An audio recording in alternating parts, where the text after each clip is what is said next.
എല്ലാവർക്കും നമസ്കാരം. ഇന്ന് നമ്മളോടൊപ്പം ഒരു വിശിഷ്ട അതിഥിയാണ് കൂടെ ഉള്ളത്. സൗത്ത് ഇന്ത്യയിലെ തബല പ്ലെയറിൽ, പ്രൊഫഷണൽ തബല പ്ലെയറിൽ ആദ്യത്തെ വനിത എന്ന് പറയാവുന്ന രത്നശ്രീ അയ്യരാണ് നമ്മളോടൊപ്പം ഉള്ളത്. അപ്പോൾ ഈ കോട്ടയം ജില്ലയിലെ തലയാഴം അല്ലേ, തലയാഴം എന്ന് പറഞ്ഞൊരു ഗ്രാമമാണ്. ഗ്രാമത്തിൽ നിന്ന് ഇപ്പോൾ സത്യത്തിൽ ഇന്ത്യയുടെ ഈ ഒരു തബല പ്ലെയറിൽ ഒരു വലിയൊരു സ്ഥാനത്ത് തന്നെയാണ് ഇന്ന് ഈ രത്നശ്രീ അയ്യരുടെ സ്ഥാനം എന്ന് പറയുന്നത്. അപ്പോൾ നമുക്ക് ഇന്ന് അവരെ കിട്ടിയത് വലിയൊരു ഭാഗ്യമാണ്. ഇപ്പോൾ ഇവിടെ എടപ്പാളിൽ വെച്ചിട്ട് ഗോൾഡൻ ഫ്ലെയിം എന്ന് പറഞ്ഞൊരു സംഘടന, അതായത് ഒരു സാംസ്കാരിക കൂട്ടായ്മയാണ്. ഒരുപാട് സ്ത്രീകളുടെ കഴിവുകളൊക്കെ പ്രോത്സാഹിപ്പിക്കുന്ന ഒരു വിധത്തിലുള്ള, ഇപ്പോൾ കഴിഞ്ഞ വർഷമാണ് അത് സ്റ്റാർട്ട് ചെയ്തത്. അപ്പോൾ അതിൻ്റെ ഈ വർഷത്തെ പുരസ്കാരം ചേച്ചിക്കാണ് ഇത്തവണ. അപ്പോൾ അത് സ്വീകരിക്കുന്നതിന് വേണ്ടിയിട്ടാണ് ചേച്ചി എടപ്പാൾ എത്തിയിട്ടുള്ളത്, ഗോൾഡൻ ഫ്ലെയിമിൻ്റെ പുരസ്കാരം. അപ്പോൾ ചേച്ചിയുടെ വിശേഷങ്ങളൊക്കെ നമ്മളോട് പങ്കുവയ്ക്കും. ചേച്ചി, ഈ കോട്ടയത്തെ തലയാളത്ത് നിന്ന് ഈ തബലയുടെ ഒരു മേഖല, അതിലോട്ടുള്ളൊരു യാത്ര, ഇപ്പം ഇന്ന് വരെയുള്ളൊരു യാത്ര എന്ന് പറയുമ്പോൾ ഏകദേശം വർഷങ്ങളുടെ ഒരു ബാക്കപ്പ് ഉണ്ട്. പ്രത്യേകിച്ച് തബല, ഇപ്പോൾ സ്ത്രീകൾ ഒരുപാട് ഇൻസ്ട്രുമെന്റ് പഠിക്കുന്നുണ്ട്, പക്ഷെ തബലയിൽ സ്ത്രീകളെ അത്ര കാര്യമായിട്ട് കണ്ടിട്ടില്ല, ആ ഒരു മേഖലയിൽ കണ്ടിട്ടില്ല. എന്തായിരുന്നു തബലയോടൊരു താല്പര്യം? എങ്ങനെയായിരുന്നു കുഞ്ഞുനാൾ മുതലേ? തബലയോട് താല്പര്യം, ഞാൻ കുട്ടിക്കാലത്ത് എൻ്റെ ഒരു ജ്യേഷ്ഠൻ ഡാൻസറായിരുന്നു. അപ്പോൾ അന്ന് ഈ ഫോക്ക് ഡാൻസിൻ്റെ കൂടെ തബല സ്ഥിരമായിട്ട് ഉപയോഗിക്കാനാണ്. അങ്ങനെ ആദ്യ ഗുരുനാഥനായിട്ടുള്ള കരിക്കോട് ചെല്ലപ്പൻ മാഷാണെന്ന് ഈ ഡാൻസിൻ്റെ കൂടെ തബല വായിക്കാൻ വന്നിരുന്നത്. അപ്പോൾ വീട്ടിലൊത്തിരി പ്രാക്ടീസും കാര്യങ്ങളൊക്കെ, ഡാൻസിൻ്റെ പ്രാക്ടീസൊക്കെ പറയുമ്പോൾ ഞാൻ 5 വയസ്സൊക്കെ ഉള്ള ടൈമിലാണ്. അപ്പോൾ ഈ തബല കാണുമ്പം കേൾക്കുമ്പോഴത്തേക്ക് നമുക്കതിനോട് ഭയങ്കര ഒരു ഇൻട്രസ്റ്റ് ഉണ്ടായിരുന്നു. അപ്പോൾ അങ്ങനെ മാഷ അവിടെ നിന്ന് മാറുമ്പോൾ ഞാൻ തബല എടുത്ത് വെച്ച് വായിക്കുന്നൊരു സ്വഭാവം ഉണ്ടായിരുന്നു. അങ്ങനെ കുറച്ച് നാൾ പോയി. അതിന് എൻ്റെ ഒരു മൂത്ത ജ്യേഷ്ഠൻ തബല സെറ്റ് വീട്ടിൽ വാങ്ങി. അപ്പോൾ തബല സെറ്റ് വീട്ടിൽ വന്നപ്പോൾ പിന്നെ അതെടുത്ത് വെച്ച് ഇടയ്ക്ക് വായിക്കുന്നൊരു ടെൻഡൻസി ഉണ്ടായിരുന്നു.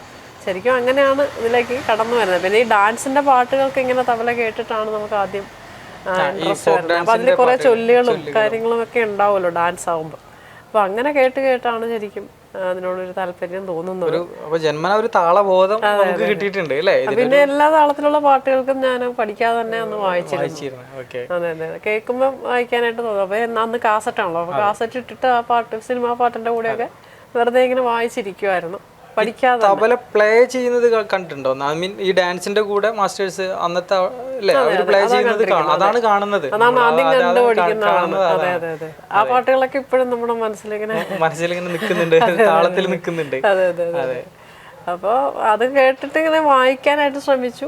അപ്പോൾ അങ്ങനെയാണ് ശരിക്കും തുടങ്ങുന്നത്. പിന്നീട് കുറച്ച് ആള് പിന്നെ അങ്ങനെ പഠിച്ചൊന്നുമില്ല, കാരണം പെൺകുട്ടികളങ്ങനെ തബല പഠിക്കുന്ന പതിവില്ലാത്തതുകൊണ്ട് നമ്മൾ അതുപോലെ തന്നെ പോയിക്കൊണ്ടിരുന്നു.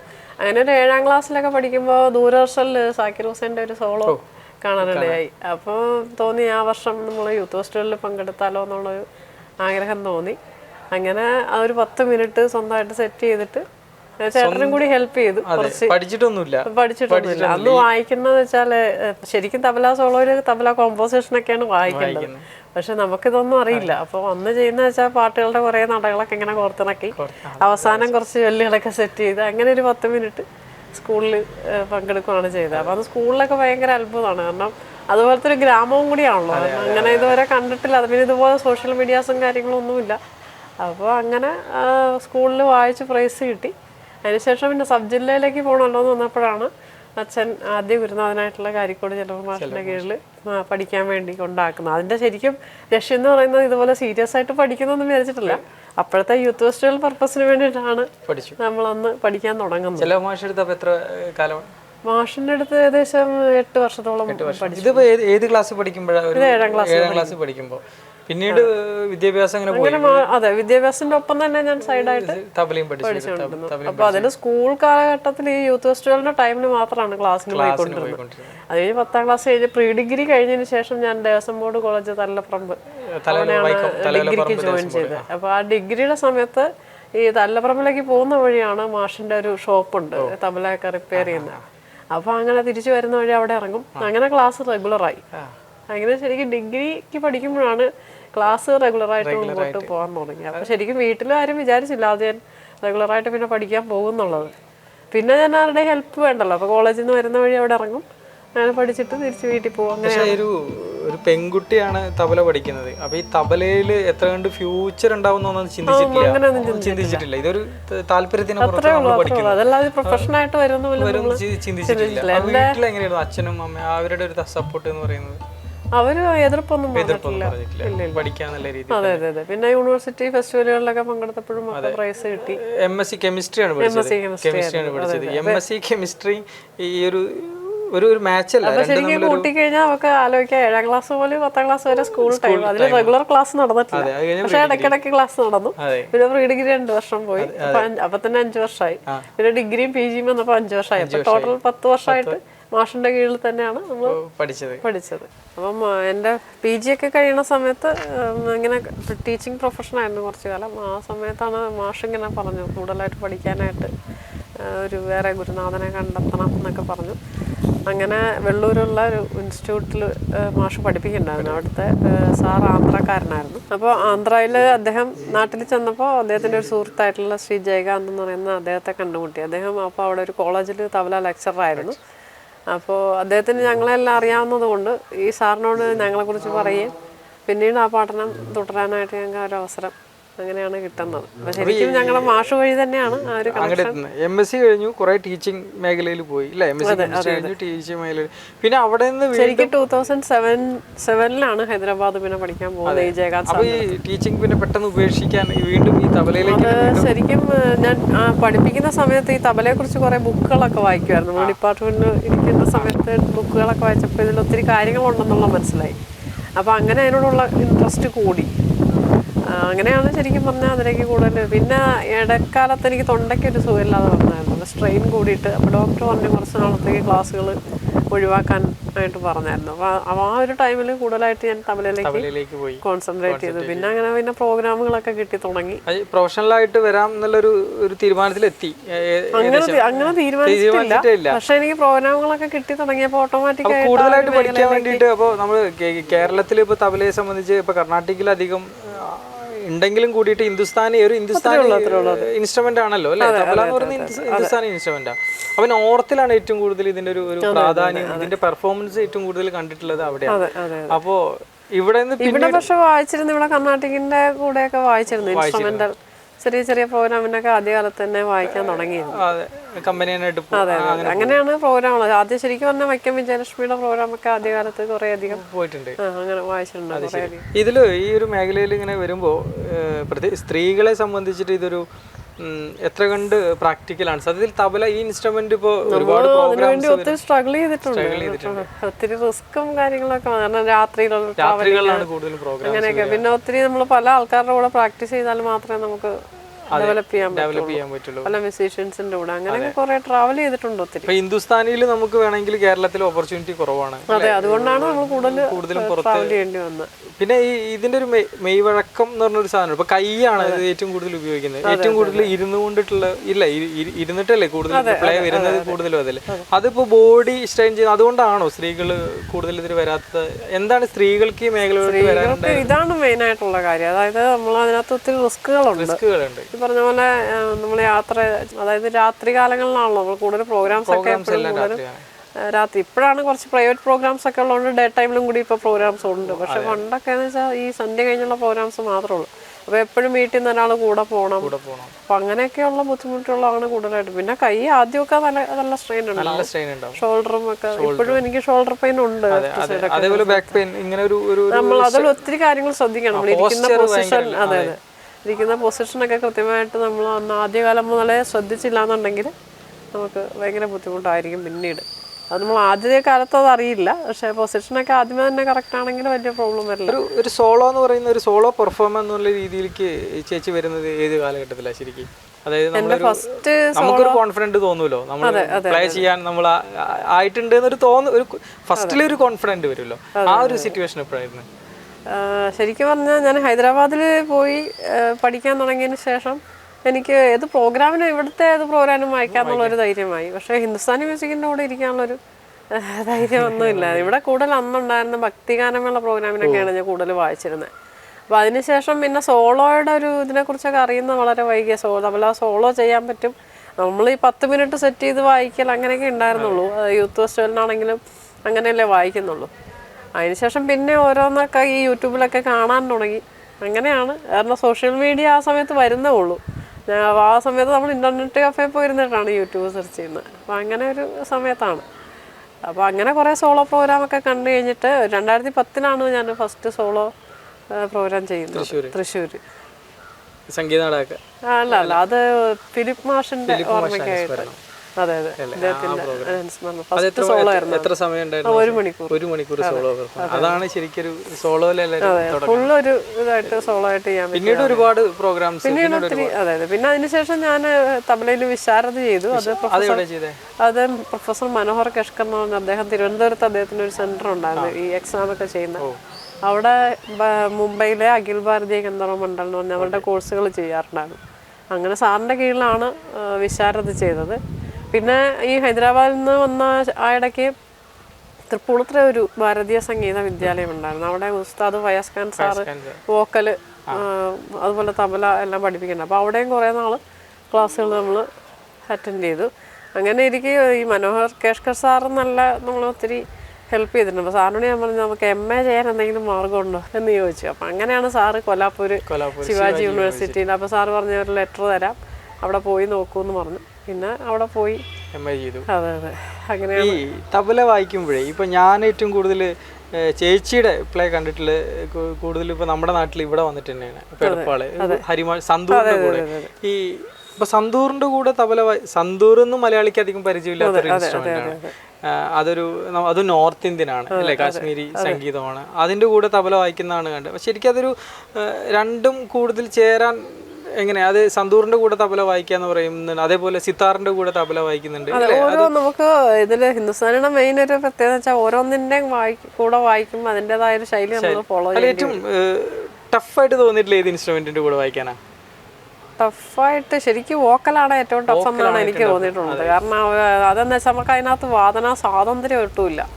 അവർക്ക് ഇതിൽ ഈ ഹിന്ദുസ്ഥാനി സംഗീത സമ്പ്രദായത്തിൽ താളം കയ്യിലിടുന്നില്ല. അപ്പൊ നമ്മളുടെ തബല കേട്ടിട്ടാണ് അവർ പാടുന്നത്. അപ്പൊ നമുക്കൊരു ശകലം സ്പീഡിലോ ഒക്കെ വേരിയേഷൻ വന്നാൽ പോലും അത് അവർക്ക് ബുദ്ധിമുട്ടായിരിക്കും.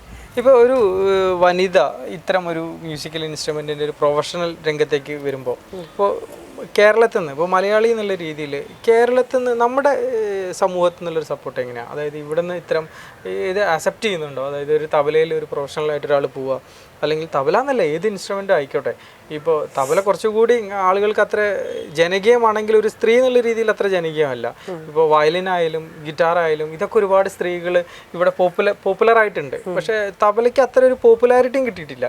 ഇപ്പോൾ ഒരു ഗിറ്റാർ വായിക്കുന്ന അല്ലെങ്കിൽ ഒരു വയലിൻ വായിക്കുന്ന ഒരാൾക്ക് കിട്ടുന്ന ഒരു പോപ്പുലാരിറ്റി എനിക്ക് തോന്നുന്നില്ല തബലയിൽ ഒരു ആൾക്ക് കിട്ടിയിട്ടുണ്ട് തോന്നുന്നില്ല. എന്തായിരിക്കും അതിൻ്റെ ഒരു കാരണം എന്ന് ചിന്തിച്ചിട്ടുണ്ടോ?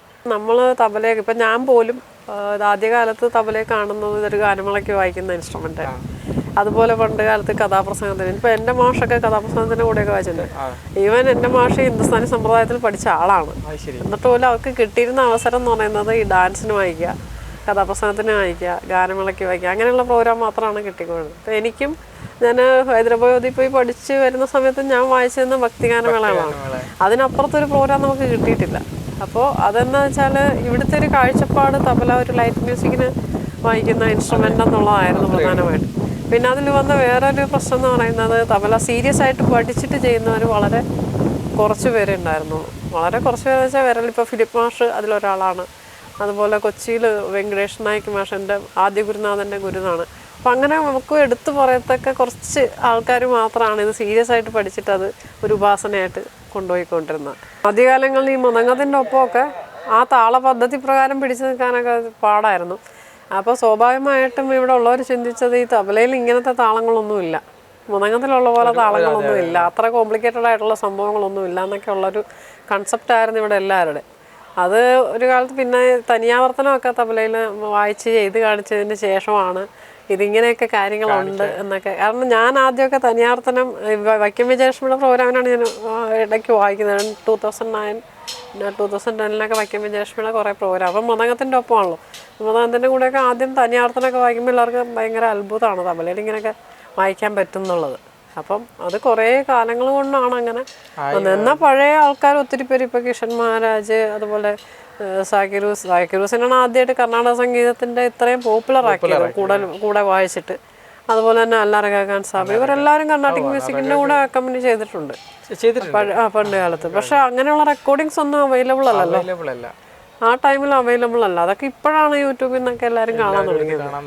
അതെ അതെ അതെ. ഇപ്പൊ ഒരുവിധ ആളുകൾക്കൊക്കെ ഇപ്പൊ എന്ന് വെച്ചാൽ ഈ സോഷ്യൽ മീഡിയ ഒരുപാട് വന്നുകൊണ്ട്, അതെ അതെ, സോഷ്യൽ മീഡിയ വന്നതിന് ശേഷമാണ് ഇങ്ങനെയുള്ള കാര്യങ്ങൾ കൂടുതലായിട്ട്.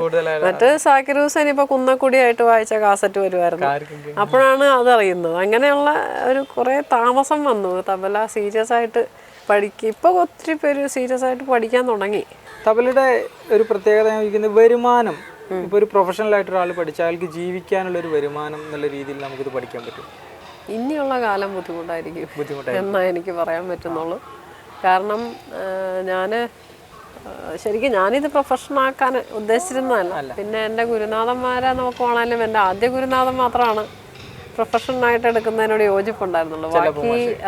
ബാക്കി ഗുരുനാഥന്മാരെല്ലാം എന്നോട് പറഞ്ഞു തന്നത് ഇത് പ്രൊഫഷനായിട്ട് എടുക്കരുത്, വേറെ എന്തെങ്കിലും ജോലി വേണം, എന്നാലേ നമുക്കൊരു കോൺഫിഡൻസ് ഉണ്ടാവുള്ളൂ. കാരണം ഇതിപ്പോൾ കിട്ടിയാൽ കിട്ടി, പ്രോഗ്രാം അല്ലെങ്കിൽ ഇല്ല എന്നുള്ളൊരു അവസ്ഥയാണ്. അപ്പോൾ അതുകൊണ്ട് അവർ പിന്നീട് ഇതിനകത്ത് വേറൊരു പ്രോബ്ലം ഉള്ള വെച്ചപ്പോൾ അപ്പോൾ ഒരാൾ ഉയർന്നു വരുന്നു എന്ന് കാണുമ്പോൾ ഈ കലാമേഖലയിൽ ഏറ്റവും കൂടുതലുള്ള ഭയങ്കര പൊളിറ്റിക്സ് ഉണ്ട്. ഇതിനകത്തൊക്കെ ഗ്രൂപ്പ് വൈസാണ്. ഇപ്പോൾ ഒരു ഗ്രൂപ്പ് ഉണ്ടെങ്കിൽ അവരുടെ ആൾക്കാരെ മാത്രം വിളിക്കും. അപ്പോൾ അങ്ങനെയൊക്കെയുള്ള ഒത്തിരി പൊളിറ്റിക്സ് ഉള്ളതുകൊണ്ട് എൻ്റെ ആദ്യ ബോംബെയിലെ ഗുരുനാഥനൊന്നും ഇതൊന്നും പ്രൊഫഷനായിട്ടേ എടുത്തിട്ടില്ല. അവരൊക്കെ അതിനോട് വിയോജിപ്പുള്ളവരായിരുന്നു. അദ്ദേഹമൊക്കെ വേറെ കമ്പനിയിൽ വർക്ക് ചെയ്യുന്നതുകൊണ്ട്. പക്ഷെ തബല സീരിയസ് ആയിട്ട് പ്യുവറായിട്ട് കൊണ്ടുവരുന്നു എന്നുള്ളതാണ്. പിന്നെ രണ്ടാമത്തെ കാര്യം എന്ന് പറഞ്ഞാൽ നമ്മളിതിനെ ശുദ്ധമായിട്ട് കൊണ്ടുപോകണമെന്നുണ്ടെങ്കിൽ ഇപ്പോൾ ഞാനിത് പ്രൊഫഷനായപ്പോൾ നമ്മളിപ്പോൾ ഇതിൻ്റെ വരുമാനം എന്ന് നോക്കുമ്പോഴത്തേക്കും നമ്മൾ എല്ലാ പ്രോഗ്രാമിനും പോകേണ്ടി വരും. നമ്മളിപ്പോൾ ലൈറ്റ് മ്യൂസിക് ആണെങ്കിൽ അത് അഡ്ജസ്റ്റ് ചെയ്യേണ്ടി വരും. അതല്ലാതെ കുറച്ച് താഴെ ലെവൽ കുറഞ്ഞ പരിപാടിയാണെങ്കിൽ അതിനും പോകേണ്ടി വരും. അങ്ങനെ ഒരു അവസ്ഥ വരുന്നുണ്ട്. മറ്റേ നമുക്ക് നമ്മളുടെ ഇഷ്ടപ്പെട്ട പ്രോഗ്രാം മാത്രം വായിച്ചാൽ മതി. അങ്ങനെ അപ്പോൾ ആ ഒരു രീതിയിൽ എൻ്റെ ഗുരുനാഥന്മാർ പറഞ്ഞിരിക്കുന്നത് ഇങ്ങനെ തന്നെയാണ് പറഞ്ഞത്. പക്ഷെ എനിക്കതങ്ങനെ ആ ഒരു രീതിയിൽ വരുമാന മാർഗമാക്കി എടുക്കാം. അല്ല, നമുക്ക് അങ്ങനെ ഒരു ഫുള്ള് വരുമാന മാർഗമായിട്ട് ബുദ്ധിമുട്ടാണ് ഇന്നത്തെ കാലത്ത് ജീവിക്കാൻ. പാഷനായിട്ട് മാത്രം നമുക്ക് ഇതിനെ കൊണ്ടുപോകാം. ഇനിയുള്ള കാലം അത് പാടായിരിക്കും. അപ്പൊ ഈ സർക്കാർ തലത്തിൽ ഇപ്പോൾ നമുക്ക് ഇവിടെ ഒരുപാട് അക്കാഡമികളുണ്ട്. അപ്പോൾ അക്കാഡമി തലത്തിലൊക്കെ ഈ തബലയ്ക്ക് ഈ ഇൻസ്ട്രുമെന്റിന് വേണ്ട അംഗീകാരങ്ങൾ അവരുടേതായ രീതിയിൽ ഇപ്പോൾ ഫെലോഷിപ്പുകളോ അല്ലെങ്കിൽ അത് പഠിക്കുന്നതിന് വേണ്ടിയിട്ടുള്ള സംവിധാനങ്ങളോ അല്ലെങ്കിൽ ഇത്തരം കലയെ പ്രോത്സാഹിപ്പിക്കുന്നതിന് വേണ്ടിയിട്ടുള്ള ഹിന്ദുസ്ഥാനി മ്യൂസിക്കിന്റെ കാര്യത്തിൽ ഒട്ടും തന്നെ ഇവിടെ ഇല്ല. അത് എൻ്റെ അറിവില് ഏറ്റവും കുറവ് ഹിന്ദുസ്ഥാനി ഉള്ളത് കേരളത്തിലാണ്. ബാക്കി സംസ്ഥാനങ്ങളിലെല്ലാം ഉണ്ട്. ഇപ്പോൾ ആന്ധ്ര സൗത്ത് ഇന്ത്യയാണ്. പക്ഷെ ആന്ധ്രയിൽ ഇഷ്ടംപോലെ ആൾക്കാരുണ്ട്. ഹൈദരാബാദിലൊക്കെ ഇഷ്ടംപോലെ ഹിന്ദുസ്ഥാനി പ്രോഗ്രാംസ് നടക്കുന്നുണ്ട്. അതുപോലെ ഹിന്ദുസ്ഥാനി മ്യൂസീഷ്യൻസും ധാരാളം ഉണ്ട്. അതുപോലെ ബാംഗ്ലൂർ ഇഷ്ടംമാതിരിയാണ് ആർട്ടിസ്റ്റുകൾ. എനിക്ക് വേണം ബാംഗ്ലൂർ കർണാടക സംഗീതം ഉള്ളതിനേക്കാൾ കൂടുതൽ കർണാടകയാണ് ശരിക്കും. പക്ഷേ കർണാടക സംഗീതം ഉള്ളതിനേക്കാൾ കൂടുതൽ ഹിന്ദുസ്ഥാനി മ്യൂസിക്കുള്ള സ്ഥലമാണ്. അതിൽ കേരളം മാത്രമാണ് ഇപ്പോഴും ഈ ഒരു മേഖലയ്ക്ക് വേണ്ടി ഒന്നും കാര്യമായിട്ടുള്ള ഒന്നും ചെയ്യാത്തതെന്നാണ് ഞാൻ വിശ്വസിക്കുന്നത്. പിന്നെ ഇപ്പം ഞങ്ങളെപ്പോലെ കുറച്ച് പേരൊക്കെ ഞങ്ങളെ കൊണ്ട് ചെറിയ രീതിയിൽ ഇപ്പോൾ ഞങ്ങൾ ഒരു ഗുരുപൂജ നടത്തുന്നുണ്ട് ഇയർലി. ഈ ഗുരുപൂജ നടത്തുന്നതിൻ്റെ ഉദ്ദേശം വെച്ചാൽ നമ്മളെ സ്റ്റുഡൻസിനെയൊക്കെ അവിടെ പെർഫോം ചെയ്യിക്കുക എന്നുള്ള അവർക്കൊരു വേദി നമ്മളായിട്ട് കൊടുക്കുന്നു. അപ്പം അങ്ങനെയൊക്കെ ചെറിയ ചെറിയ കാര്യങ്ങൾ നമുക്ക് ചെയ്യാൻ പറ്റുന്നുണ്ട്. പിന്നെ നമുക്കൊരു ഹ്യൂജ് ഫണ്ട് കിട്ടാനില്ലാത്തതുകൊണ്ട് നമുക്കങ്ങനെ.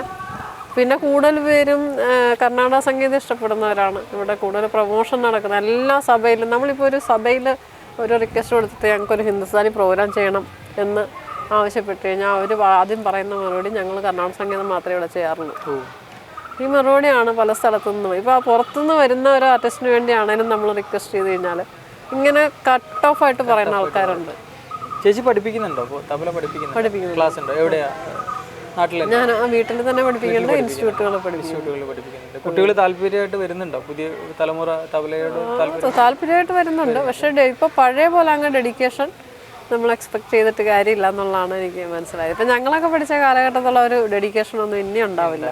കാരണം ഇപ്പോഴത്തെ ഒരു ലൈഫ് സ്റ്റൈല് മാറി. ഇപ്പം മൊബൈലാണ് ഏറ്റവും വലിയ ഒരു പ്രശ്നം. കാരണം ഇതിനകത്ത് നമുക്ക് ടൈം പാസിനുള്ള എല്ലാ സാധനങ്ങളും ഉണ്ട്. പണ്ട് ഞങ്ങളെ സംബന്ധിച്ച് നമ്മൾ കോളേജിൽ നിന്ന് വരുമ്പോൾ നമ്മുടെ കയ്യിലൊന്നുമില്ല. നമ്മൾ വീട്ടിൽ പോയിട്ട് കുറച്ച് നേരം തബല വായിക്കുന്നതാണ് നമ്മളുടെ റിഫ്രഷ്മെന്റ്. പക്ഷെ അത് ഇപ്പോഴത്തെ കാലത്ത് അത് മാറി. എന്തായാലും ഈ ഒരു മേഖലയിൽ ഇനിയും ഒരുപാട് വിജയങ്ങൾ ചേച്ചിക്ക് ഉണ്ടാവട്ടെ. കാരണം ഇനി ഒരുപാട് തലമുറയെ പഠിപ്പിക്കാൻ കഴിയട്ടെ എന്നാണ് പറയുന്നത്. കാരണം ഈ ഒരു മേഖലയ്ക്ക് ഒരുപാട് തലമുറ കടന്നു വരട്ടെ. എന്നുവെച്ചാൽ നമ്മുടെ ഒരു സംഗീത ശാഖയാണല്ലോ, ഹിന്ദുസ്ഥാനി ആയാലും കർണാട്ടിക് ആയാലും. അത് ഇപ്പൊ പറഞ്ഞ മാതിരി നമ്മുടെ ഒരു സംഗീത ശാഖയാണെന്ന് എല്ലാവരും കാണുവാണെങ്കിൽ ഈ പറഞ്ഞ പോലെ ഈ സംഗീത സഭയിൽ നിന്ന് ഇങ്ങനെയുള്ള ആൻസർ വരില്ല. കാരണം എല്ലാ സംഗീതവും ഒന്നായിട്ട് കാണാൻ പറ്റാത്ത പുതിയ തലമുറ അതിൽ നിന്നൊക്കെ മാറ്റം ഉൾക്കൊള്ളും. കാരണം എന്താ വെച്ചാൽ ഇപ്പൊ ഒരു ഈ സോഷ്യൽ മീഡിയ വരുന്നതുകൊണ്ട്, ഈ ടെക്നോളജി വരുന്നതുകൊണ്ട് ഇപ്പൊ ലോകം മുഴുവൻ ഒരൊറ്റ വിരൽത്തുമ്പിൽ. അപ്പൊ അതുകൊണ്ട് ഇനിയിപ്പോ ഒരു മ്യൂസിക് എന്നുള്ള രീതിയിൽ തന്നെ അത് ഇപ്പൊ ഇന്ത്യയിലെ മൊത്തം മ്യൂസിക്, എല്ലാ മ്യൂസിക്കും കൂടി ഒരു കേന്ദ്രത്തിലേക്ക് വരാനുള്ള ഒരു സാധ്യത ഉണ്ടാവട്ടെ. അങ്ങനെ ആകുമ്പോൾ എല്ലാറ്റിനും ഒരു ഓപ്പർച്യൂണിറ്റി കിട്ടും. അതിലും എനിക്ക് കിട്ടിയ ഏറ്റവും ഒരു ഭാഗ്യം എന്ന് പറയുന്നത്, ഞാൻ ഈ ആദ്യ ഗുരുനാഥന്റെ കീഴിൽ പഠിച്ചിരുന്ന സമയത്ത് അദ്ദേഹത്തിന്റെ ഷോപ്പിൽ ഒരു ക്രൈസ്റ്റിന്റെ ഫോട്ടോ, ശിവന്റെ ഒരു ഫോട്ടോ, ഖുറാന്റെ ഒരു ഫോട്ടോ, മൂന്നും ഒരുമിച്ച് ഒരേ നിരയിൽ വെച്ചിട്ട് കാണിച്ചു തരുമായിരുന്നു. അപ്പം ഞാനത് പോകുമ്പോഴൊക്കെ ശ്രദ്ധിക്കും ഈ ഫോട്ടോ. അപ്പം മാഷ് പറഞ്ഞന്ന് സംഗീതവും ഇതുപോലെ തന്നെയാന്ന് പറയും. മാഷ് പറഞ്ഞാൽ നമുക്ക് ഭാരതത്തിൽ ഇപ്പം 3 സംഗീതം നിലവിലുണ്ട്. ഒന്ന് വെസ്റ്റേൺ ഉണ്ട്, കർണാടക സംഗീതമുണ്ട്, ഹിന്ദുസ്ഥാനി സംഗീതമുണ്ട്. ഇതെല്ലാം ഒന്ന് തന്നെയാണ്. ഇതിലെല്ലാം 12 ശ്രുതിയും കാര്യങ്ങൾ അങ്ങനെ ഉപയോഗിക്കുന്നത്. അതുപോലെ താളപദ്ധതികൾ, സ്റ്റൈലിൻ്റെ വ്യത്യാസം മാത്രമേ ഉള്ളൂ. മാത്രകളുടെ എണ്ണം എല്ലാം എല്ലാത്തിനും സെയിം ആണ്. അപ്പോൾ അങ്ങനെ ഒരു കൺസെപ്റ്റിലാണ് നമ്മളെ പഠിപ്പിച്ചിരിക്കുന്നത്. അപ്പോൾ അന്ന് മാഷ് പറയും ഏത് സംഗീതത്തിൻ്റെ കൂടെ നമ്മൾ അക്കമ്പനി ചെയ്യാനുള്ള ഒരു മനസ്സ് കാണിക്കണം, അല്ലാതെ അത് വേറെയാണ് ഇത് വേറെയാണെന്ന് പറയാൻ പാടില്ല എന്നാണ് നമ്മളെ പഠിപ്പിച്ചിരിക്കുന്നത്. അപ്പോൾ ഇത്രയും നേരം ഈ ഒരു സംഗീതത്തെക്കുറിച്ച് സംസാരിച്ചതിന് വളരെ സന്തോഷം. അതിന് ഒരുപാട് കുട്ടികളെ ഇനിയും വളർത്തിയെടുക്കാൻ തബലയിൽ ചേച്ചി കഴിയട്ടെ എന്ന് ആശംസിക്കുകയാണ്. അപ്പോൾ വളരെ സന്തോഷം.